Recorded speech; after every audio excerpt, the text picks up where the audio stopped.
Am I guilty of priestcraft? You might think that's a silly question, but it's something I'm very concerned about.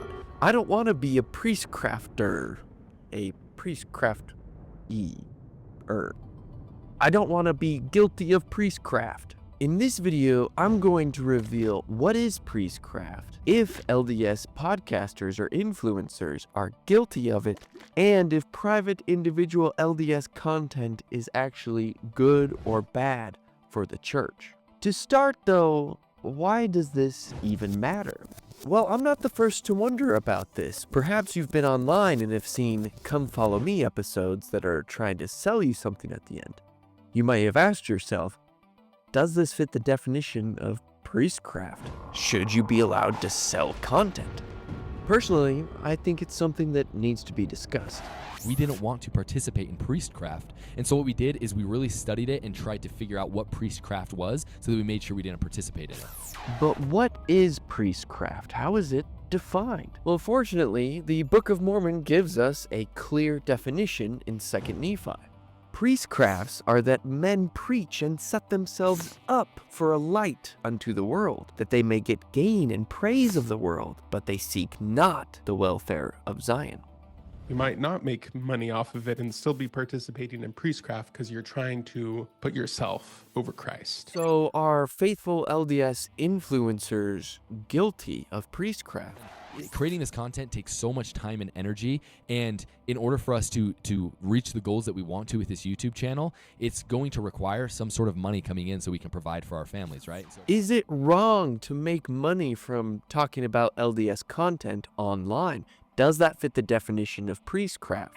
LDS podcasters certainly can be participating in priestcraft because priestcraft can happen anywhere. So it doesn't say that every time you get money for doing something gospel related, that's bad. It's not wrong to get money, although I would say that could be a red flag, but it's not wrong to get money. Well, I think there is a problem if you're selling blessings or selling the gospel or selling something about salvation.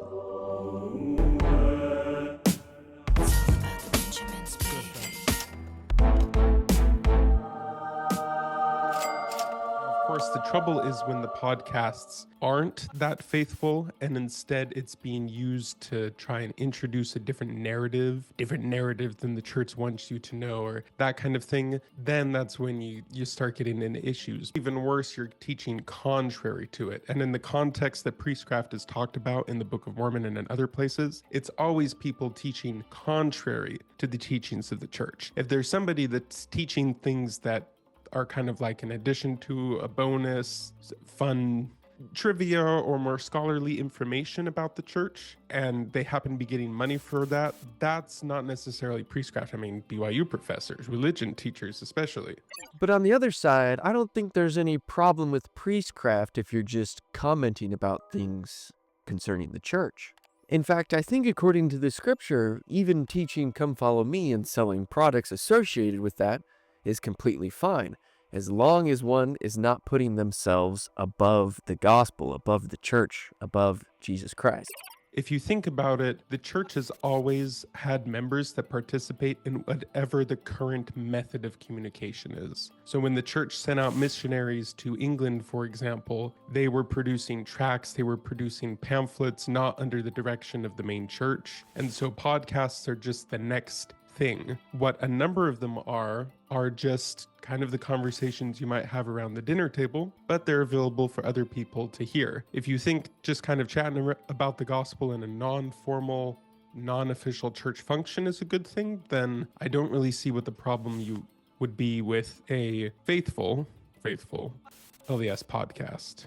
But overall, is it a good thing or a bad thing that we have individual members making content about the church online? I know people don't really get to see the behind the scenes, the kind of messages or even comments that we get on channels, but we get a lot of comments that are pretty similar to this one right here that I'm going to read.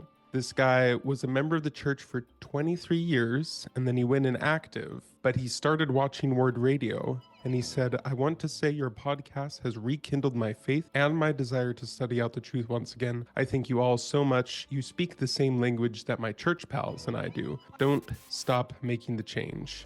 For me, I've benefited greatly from all kinds of LDS content, especially that from non-commercial private individuals.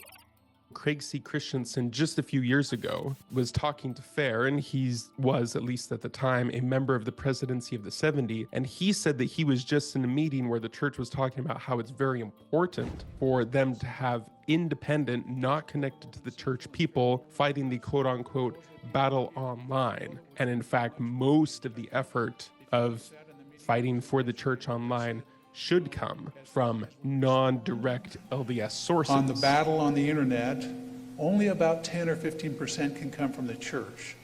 The rest have to come from partners, which we can count you as partners, and other individual members to be engaged in the conversation. So the church obviously sees it as a good thing. Personally, I really enjoy the freedom to be able to share my thoughts and opinions about LDS topics online. In fact, in the next video, you can check out one of my thoughts on what gender means in the family, a proclamation to the world. So please click on the next video.